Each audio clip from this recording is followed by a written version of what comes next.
El nacimiento del escudo nacional no tiene fecha cierta, pero se sabe que la Asamblea Constituyente del año 1813 encomendó al diputado por San Luis Agustín Donado, que confió el trabajo al grabador Juan de Dios Rivera para que llevara a cabo la materialización de un sello oficial destinado a legitimar las resoluciones de la Asamblea, en reemplazo del utilizado durante el gobierno virreinal. Oficialmente, la Asamblea aceptó el sello el 12 de marzo de 1813, quedando instituido nuestro blasón y fijado el día 22 de febrero como Día del Escudo Nacional. Ahora bien, ¿quién fue el padre de nuestro escudo? ¿A qué se debe su particular diseño? ¿Y cómo fue el proceso que llevó a su definitiva aceptación? Juan, habíamos hablado en muchas oportunidades de varios de los símbolos patrios, y en realidad quedan varios todavía por seguir charlando. A ver, ¿de qué me vas a contar hoy? Sí, tenés razón. Vos sabés que todos los 12 de marzo celebramos el Día del Escudo Nacional. Y el escudo nacional fue el tercer símbolo patrio que se creó. El primero, vos te acordarás, fue la escarapela. Sí, luego el la segundo bandera. fue la bandera. Y el tercero fue el escudo que se creó, tiene fecha de creación, el 12 de marzo de 1813. Ahora bien, ¿cómo surge este símbolo? Fíjate que lo más curioso del símbolo del escudo es que no nació como escudo, sino nació como un sello, y fue el sello de la Asamblea, de la Soberana Asamblea Constituyente de 1813.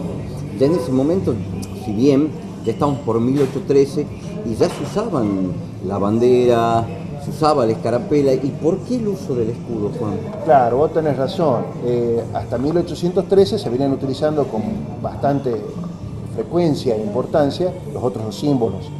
El que más se había utilizado y se había impuesto prácticamente sin ningún tipo de oposición fue la escarapela. Pero la bandera, vos acordate que no fue muy fácil su adopción, que al principio el gobierno, sobre todo el primer triunvirato, se opuso a la creación de la bandera. ¿Vos te acordás más o menos cómo fue el tema de lo que pasó? El primer triunvirato incluso le exige a Belgrano en Rosario, sí, que guarde la bandera para momentos más propicios, e incluso recuerdo que cuando llegamos a la batalla de Tucumán luchamos sin bandera justamente por exigencia del primer triunvirato. Exacto. Bueno, vos te acordarás lo siguiente. Una escarapela pudo haber pasado como un símbolo distintivo entre los soldados, como para que se distinguieran entre ellos y no mataran a un soldado propio en vez de un enemigo. Con la bandera ya la cosa cambiaba, ya significaba enarbolar un signo, un símbolo de soberanía, que contraponía lo que se venía diciendo desde 1810. En 1810 la primera junta no sale como un órgano de independencia, sino que íbamos a cubrir esta falta de Fernando VII y la junta iba a gobernar en nombre de Fernando VII. Exacto, hasta que él volviese a su trono. Era la famosa máscara de Fernando VII que se venía usando desde entonces para... No era muy conveniente decir que buscábamos la independencia, aunque de hecho era lo que se estaba buscando a partir de 1810. Entonces, como continuó de esa política en el primer triunvirato en 1812, cuando veis que los ejércitos empiezan a enarbolar bandera, eso ya es un símbolo de soberanía y de independencia que no estaban dispuestos a aceptar. Para 1812, todos los movimientos independentistas en América Latina prácticamente habían fracasado. Había fracasado la revolución en México, había fracasado la revolución en Venezuela, en Colombia, en el Virreinato de la Nueva España, había fracasado en Chile prácticamente, y el único lugar donde todavía no había fracasado era en el Río de la Plata. Y el primer triunvirato veía que eso era una cuestión de tiempo, simplemente para quedar nuevamente, volver a la égida, bajo la órbita de la corona española. Ahora, el hecho de enarbolar la bandera significaba un hecho ya de traición directa. Antes de eso podríamos haber dicho, no, si nosotros no nos queríamos independizar, gobernábamos en nombre de Fernando VII hasta que viniera. De esa manera, los revolucionarios, los patriotas de Buenos Aires, hubieran podido zafar muy fácilmente de una acusación de traición, es decir, de la condena a muerte. Con la bandera enarbolada, eso era muy difícil de revertir, por eso es que el primer triunvirato le había ordenado a Belgrano que guardara esa bandera. Ahora, ¿qué pasó aquí en el medio? 24 de septiembre de 1812, la batalla de Tucumán, contra todos los pronósticos, Belgrano, por primera vez en mucho tiempo, obtiene una gran victoria de las tropas patriotas sobre las tropas realistas. Se despeja la amenaza de que Tío Tristán bajara hacia Buenos Aires y se retira hacia el norte, hacia Salta. A eso se suma también que hasta ese momento la banda oriental había sido invadida por los portugueses, que buscaban restablecer el orden, expulsando a los revolucionarios y devolviendo a los realistas la posición de la banda oriental. Los portugueses también para esa época se retroceden y vuelven hacia Brasil. Y el tercer factor que es determinante en todo esto es la caída del primer triunvirato. El primer triunvirato que que había dicho no guardemos esto, que tenía un poco de miedo de manifestarse a favor de la independencia, había caído y había surgido el segundo triunvirato, donde envalentonado con este triunfo de Tucumán, entonces ya toleraba la exhibición de la bandera. Sí, da la venia incluso cuando manda el refuerzo, si no recuerdo mal, cuando manda el refuerzo al ejército del norte, llevan la bandera, no la bandera Belgrano, sino la bandera tricolor que hoy conocemos nosotros. Claro, vos te acordarás que la bandera celeste y blanca que conocemos hoy en realidad tuvo origen en mayo de 1812 en Buenos Aires, una bandera porteña. Esa bandera se empezó a popularizar en todos los edificios públicos, edificios privados, se empezó a exhibir esta bandera, celeste, blanca, celeste. Incluso representando los colores del morenismo. Claro, y cuando el ejército del norte, de acá, Manuel Belgrano, recibe refuerzos, viene el regimiento de Patricio, muy probablemente hayan venido enarbolando esta bandera que la popularizaron por todo el país prácticamente. Entonces ya se lo veía como algo natural. En ese contexto que se reúne la Asamblea del año 13, el 31 de enero de 1813, con la presencia de 17 diputados, que se pensaba que era suficiente como para lanzar la Asamblea, con quórum suficiente, y pocos días después, el 12 de marzo, se aprueba este nuevo símbolo patrio, que sería el sello de la Asamblea. Ahora, ¿cómo tiene lugar esto? Bueno, la Asamblea decide encomendar a uno de sus miembros, al diputado por la provincia de San Luis, Agustín José Donado, que confeccione un sello para la Asamblea. ¿Pero por qué? Porque hasta ese entonces, desde la primera junta en 1810 hasta el segundo triunvirato en 1813, se venía utilizando para sellar y rubricar y certificar los actos públicos, los actos administrativos, las resoluciones, las leyes que emanaban de los gobiernos patrios, se utilizaba el sello con las armas del rey, con el escudo del rey de España. Ah, todavía seguíamos. Está bien. Exacto, bajo Ahora la sí. máscara de Fernando VII se utilizaba. Si bien existía la figura de los colores, pero todavía seguíamos se seguía teniendo... utilizando el sello del rey de España. Claro, los patriotas dicen, vamos a tener una asamblea que se llamaba Soberana Asamblea Constituyente. Soberana ya implicaba prácticamente una declaración de independencia. Se estaba usando una bandera, si bien es cierto no había sido aprobada, pero se la toleraba y se la utilizaban, hasta los mismos ejércitos nuestros utilizaban esa bandera. Entonces la pregunta era, ¿por qué tenemos que seguir utilizando las armas del rey?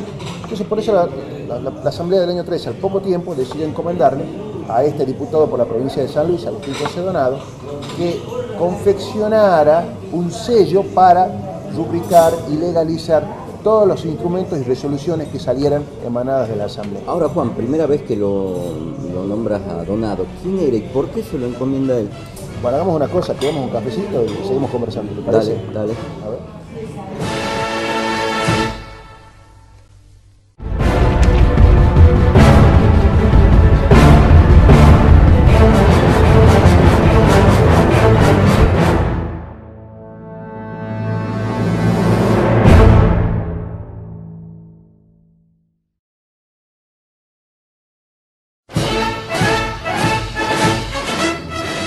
Juan, veníamos charlando del escudo y me habías comentado que la Asamblea del año 13 es la encargada de la formación del nuevo escudo, ya que veníamos usando para rubricar todos los documentos el escudo de armas del rey, y en este caso se le pide a Donado la confección del mismo. La pregunta es, primera vez que lo nombras, ¿quién es y por qué se le pide a él que lo haga? En realidad, hablamos antes de Donado, porque vamos a refrescar un poquito la memoria. Agustín José Donado Borges era el nombre completo de él, era porteño, había nacido en Buenos Aires en el año 1767. Para el año 1799, fíjate que se lo cuenta y un dato muy interesante, los 32 alumnos de la escuela de dibujo. Esa escuela de dibujo la había creado el Real Consulado de Buenos Aires por iniciativa de Manuel Belgrano, ¿sí? No había escuela de dibujo en Buenos Aires y a él le gustaba las artes gráficas a Donado, entonces fue uno de los primeros alumnos y sabía dibujar, uno de los pocos en Buenos Aires que en esa época sabía dibujar, muy relacionado con el tema del escudo, por ejemplo, de diseño. Siempre se interesó en este tipo de cosas. En la década de 1800 lo vemos a Agustín Donado formando las logias independentistas. Se empieza a juntar y a ser muy amigo de de Manuel Belgrano, muy amigo de Juan José Paso, del padre Alberti, ¿sí? Rodríguez Peña y de Vieites. Decían todos que integraba quizá esa famosa sociedad de los 7, que hasta el día de hoy no sabemos a ciencia cierta si existió o no, pero eran los 7 estos, los cuales Donado era uno de los integrantes. Lo que formaron un poco los mentores de la Revolución de Mayo. Claro. Entonces, y hay algo también muy interesante, para 1809 vemos que Donado se hace cargo de la concesión de la imprenta de los niños expósitos. ¿Qué era la imprenta de los niños expósitos? Bueno, vos fíjate que para fines del siglo XVIII, entre mediados del siglo XVIII y fines del siglo XVIII, la Compañía de Jesús, los padres jesuitas, habían traído una imprenta a Buenos Aires, que era la única imprenta que había en todo el pueblo. ¿Qué pasó después? Se los expulsa a los jesuitas de los dominios del rey de España y esa imprenta quedó vacante. Entonces el virrey se hizo cargo de esa imprenta. ¿Y a quién se la daba para que la trabajara? Los niños expósitos. ¿Quiénes eran los niños expósitos? Eran los niños huérfanos que estaban bajo el cuidado del Estado, es decir, del virrey.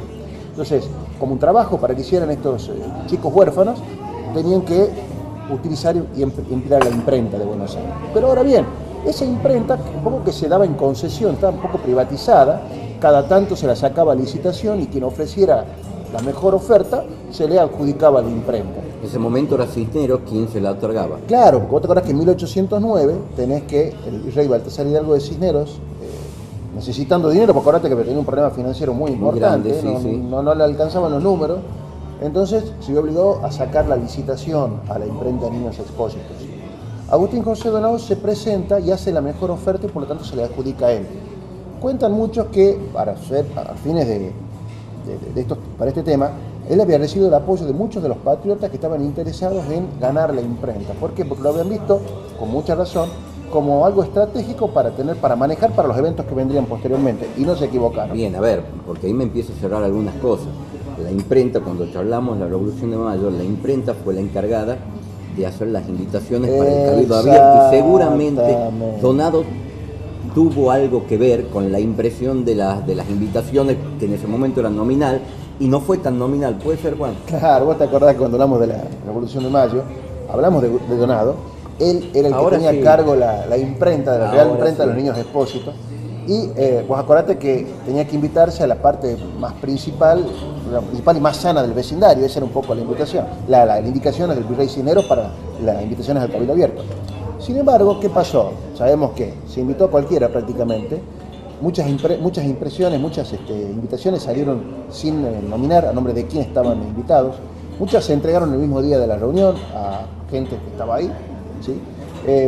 Entonces, esa manipulación, ese reparto donde se evitó distribuirle a desconocidos realistas y se invitó a gente que no tenía que haber estado participando, se la debemos muy probablemente a Agustín Donado y a sus socios de la imprenta, que evitaron de esta manera que el grupo realista favorable a Cisneros tuviera mayoría en el Cabildo Abierto en 1810. Ahora bien, otra cosita.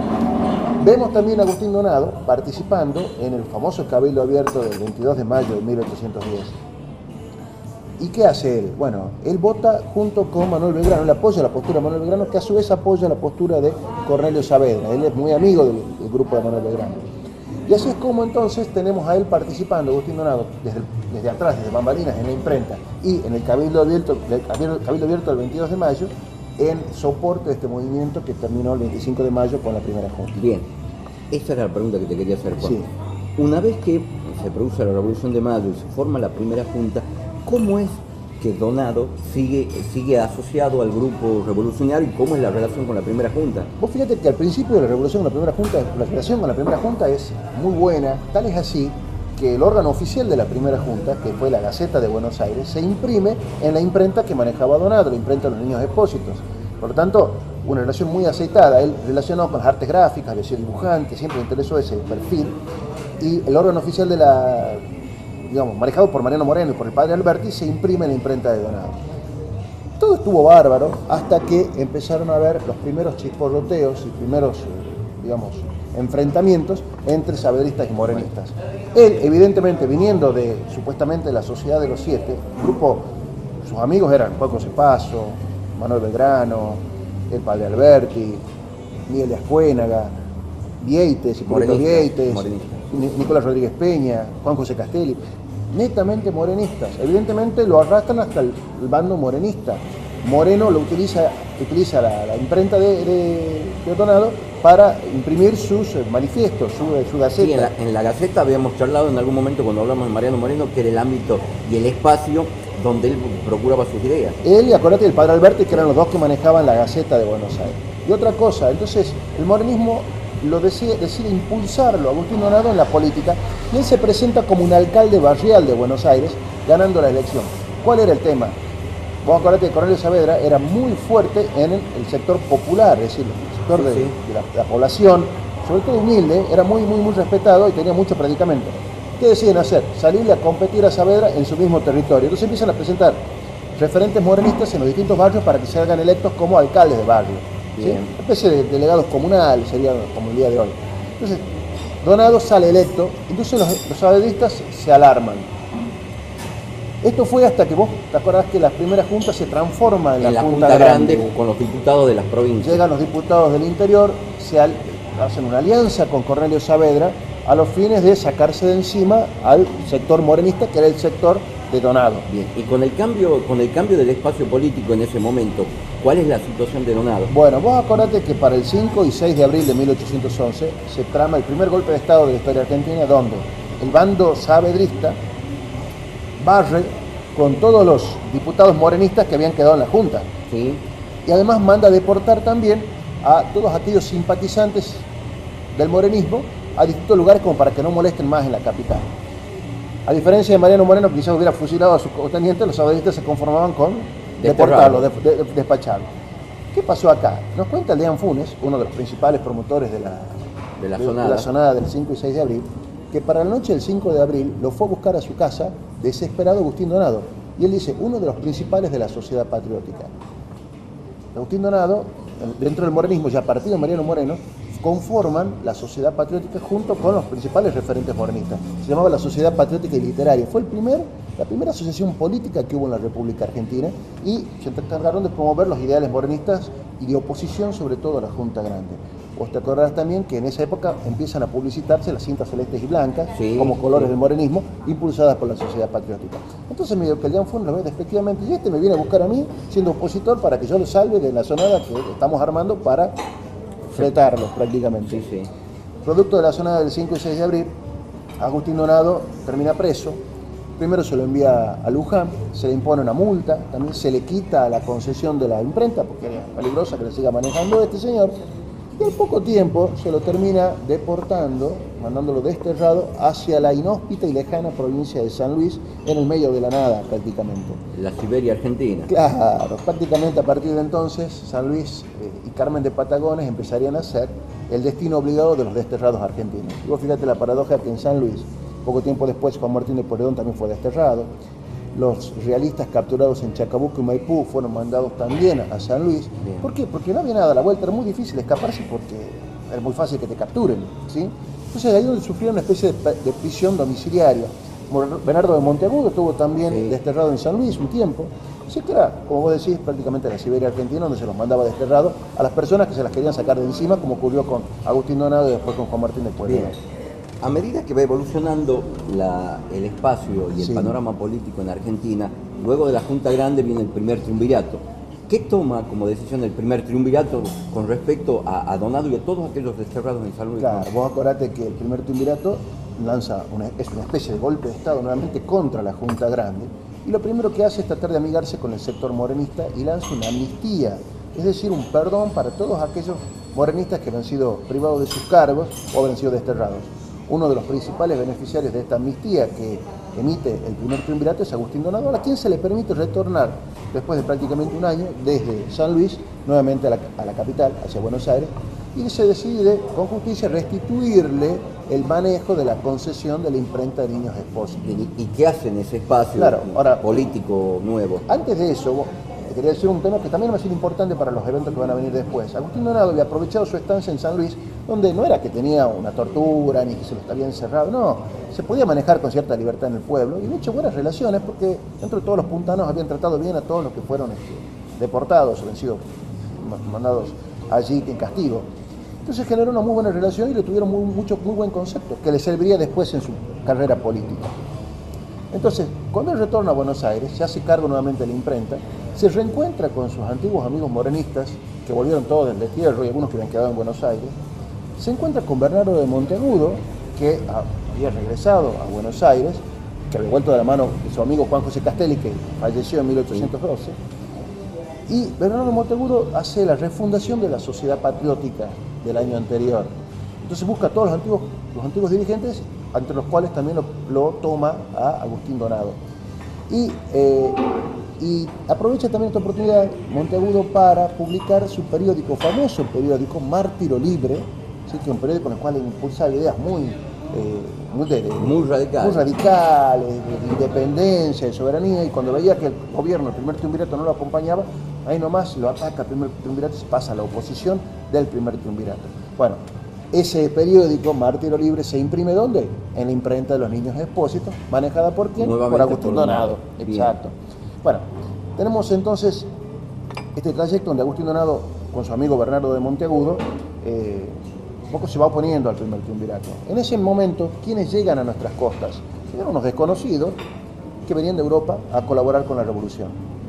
Un tal José de San Martín, Carlos de Alvear, Matías Zapiola. En realidad Zapiola ya había estado antes, pero nuevamente retorna de España para ofrecerle sus servicios al gobierno. Y Agustín Donado se incorpora a este nuevo movimiento de estos recién llegados, donde la sociedad patriótica también converge, que es esta famosa logia de caballeros racionales, mal llamada Logia Lautaro, una logia secreta muy parecida a las que él estaba acostumbrado a tener en las décadas de 1800, con Vieites, Rodríguez Peña y demás, y empiezan a tramar sobre cómo seguir hacia la independencia completa de estas tierras de la madre patria. Eso llevó a que Donado fuera asistente de estas reuniones. Vos fíjate que también una curiosidad, le donó al general San Martín 20 caballos de su propiedad para que conformara su famoso regimiento de granaderos. Mirá vos, qué interesante, Juan, no sabía. Así que en ese sentido estaba muy ligado al general San Martín, sobre todo a la Logia Lautaro, Logia de Caballeros Nacionales. Después, en algún momento me vas a contar por qué le llaman Logia Lautaro y no la conocemos como Caballero Racional. Dale. Bueno, posteriormente a esto cae el primer triunvirato, ¿sí? Se elige diputados, el segundo triunvirato y los diputados para la Asamblea del año 13, y aquí que Agustín Donado hace jugar sus contactos políticos. Es importante en esto, ¿cómo es que me surge una duda muy grande? Tú me habías comentado que Donado había nacido en Buenos Aires, sin embargo, era diputado en la Asamblea por San Luis. ¿Cómo es que llega a ser diputado por San Luis habiendo sido oriundo de Buenos Aires? Muy sencillo, como te decía, él había tejido muy buenas relaciones con la clase dirigente de San Luis, con los principales vecinos de San Luis. Los vecinos de San Luis ven que un ex huésped suyo, que había estado prisionero en San Luis, llega a Buenos Aires y tiene muy buena llegada al nuevo gobierno, a la nueva clase dirigente, deciden directamente, con una generosidad impresionante, elegirlo a Agustín Donado como diputado por esa ciudad a la Asamblea del año 13. Bien, ahora. De esa manera, entonces, ¿cómo tenemos a Agustín Donado en la Asamblea del año 13 para enero de 1813, representando una provincia que no era propia, sino que era la provincia Justamente de San eso Luis? te quería decir, lo tenemos a Donado, a la Asamblea del año 13, y ahora quiero que me le des al escudo. Bueno, hagamos una cosa, se nos va a enfriar el café, lo terminamos de tomar. Dale. Y lo seguimos charlando, ¿te parece? Me parece Dale. bien.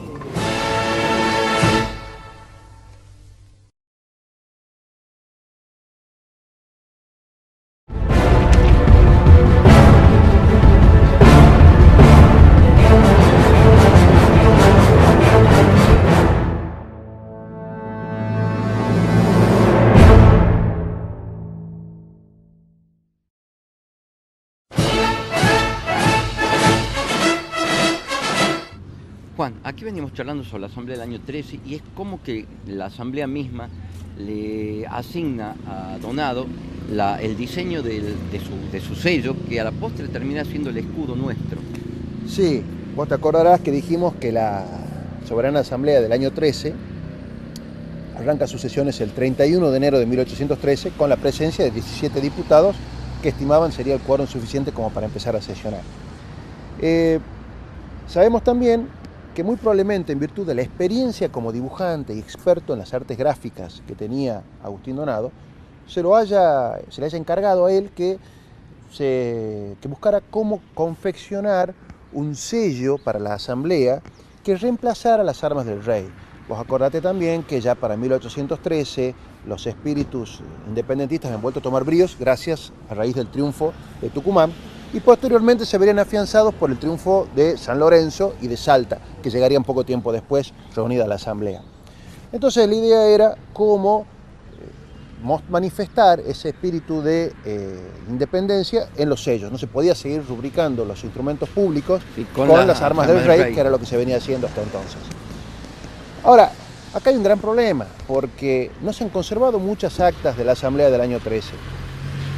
Tampoco en ese momento el periódico oficial de la Asamblea, que era el redactor de la Asamblea, que se imprimía en la imprenta Niños Expósitos a cargo de Donado, tampoco se menciona cómo fue el debate y por qué se eligió a Donado o cómo fue que se eligió realmente este sello o tal otro diseño.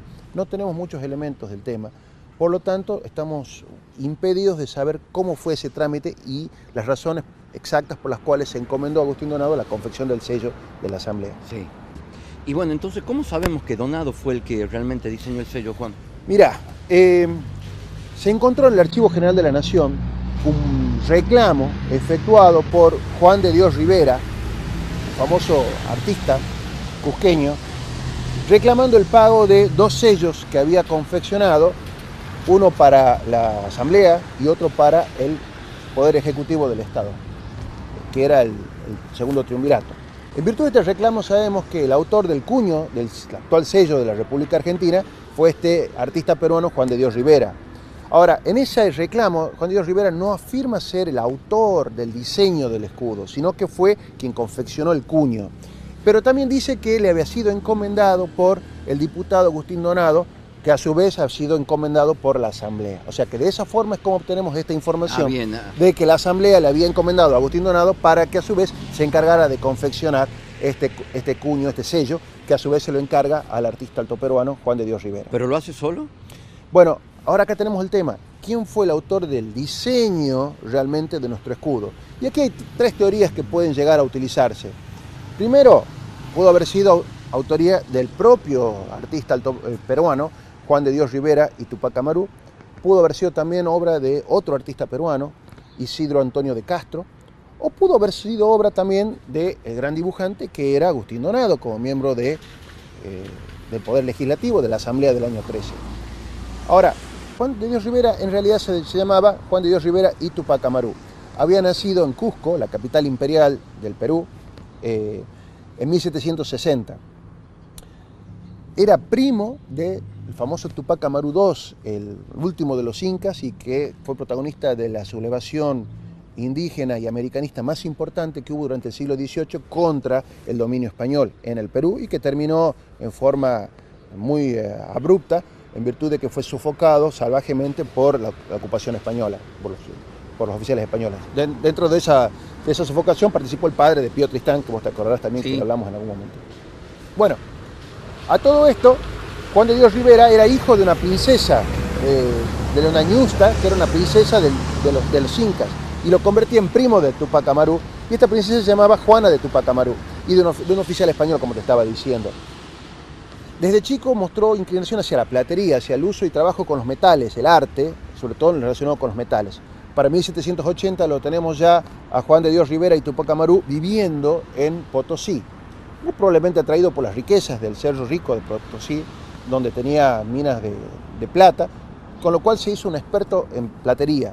En todo lo que es orfebrería. Exactamente, era muy bueno. Ahora, en 1781, el año siguiente, estalla la sublevación de su primo, Tupac Amaru II, y se desata también una venganza, una represalia muy fuerte contra todos aquellos que se suponía o se sospechaba que habían tenido algo que ver con el tema. Al estar en Potosí, muy cerca del Perú, y un poco quizás para escapar de esta represalia, es que tenemos a Juan de Dios Rivera que se viene hacia Córdoba, donde se instala por un tiempo, y de allí, hasta su muerte al poco tiempo, termina en Buenos Aires, donde se le conocen sus mejores obras que han llegado hasta nosotros. Fue un platero realmente de gran calibre, y al cuño del escudo de la Asamblea lo confeccionó con una aleación de cobre, de bronce, perdón, y de plata, que también son los sellos que se utilizaron en aquel momento. Entonces, de esa manera es que cómo llega hasta nosotros y cómo tuvo un nombre y murió prácticamente en la década de 1840 con un nombre bien considerado en todo lo que fue la Argentina. ¿Y este otro orfebre, Castro? Este otro artista peruano, Isidro Antonio de Castro, estaba radicado en Chile para la época de entre 1810 y 1820. No se sabe muy bien si él fue el autor del diseño del escudo, pero se supone o se presume tal cosa. ¿Por qué? Porque para 1812, el primer triunvirato, orientado por Bernardino Rivadavia, le había encomendado, se sabe porque se han conservado los documentos, a este Isidro Antonio de Castro, que elaborar un diseño de sellos para el gobierno. Se sabe que esos diseños fueron enviados desde Chile por este artista peruano para agosto de 1812. No se sabe después qué pasó con estos diseños porque se extraviaron y no llegaron lamentablemente hasta nosotros. Algunos piensan que, muy probablemente Donado, al haber entrado en funciones en el gobierno el 31 de enero de 1813, tuvo muy poco tiempo para diseñar un sello para tenerlo listo hacia febrero de 1813, que se lo empezó a usar por primera vez a este escudo. Entonces muchos creen que quizás haya tomado estos diseños de Isidro Antonio de Castro, que no conocemos, y que se los haya dado a Juan de Dios Rivera para que con ellos confeccionara el cuño que llegaba hasta nosotros. Esa es una hipótesis, pero nuevamente no tiene mucho asidero, porque no tenemos elementos ni sabemos realmente cómo era este diseño de Isidro Antonio de Castro. Lo que sí también podemos decir es que cuando hace sus reclamos Juan de Dios Rivera, reclamando el dinero que se le debe por la confección de los dos sellos, nunca afirma ser él el autor intelectual del sello, sino que lo confeccionó simplemente. Ahora, si vemos el sello argentino, el escudo actual argentino, vamos a ver que tiene el gorro frigio con una borla en la punta, que es típicamente peruana. En el Alto Perú, en el Perú, ese tipo de adornos se utilizan sobre todo en los sombreros, que son típicos de esa zona, que no se conocen los gorros frigios europeos. Y si vemos también el rostro del sol, es un sol manifiestamente incaico, indígena. Por lo tanto, es muy poco probable que Donado, que nunca estuvo en el Perú, haya sido el autor de este escudo, porque los rasgos estos son típicamente peruanos y él no los conocía porque él conocía el dibujo aprendido en Buenos Aires. Claro, lo que hizo es tomar los diseños anteriores y entregárselo a la Asamblea del año 13 para que lo tomen como sello de sus documentos. Exacto. Por lo tanto, hasta el día de hoy no sabemos a ciencia cierta quién fue el autor o el diseñador de nuestro escudo nacional. La verdad que muy interesante, Juan, y seguramente tenés mucho más para contarme del escudo. Dale, pero lo sigamos conversando, ¿te parece? Sí, cómo que no. Dale, dale.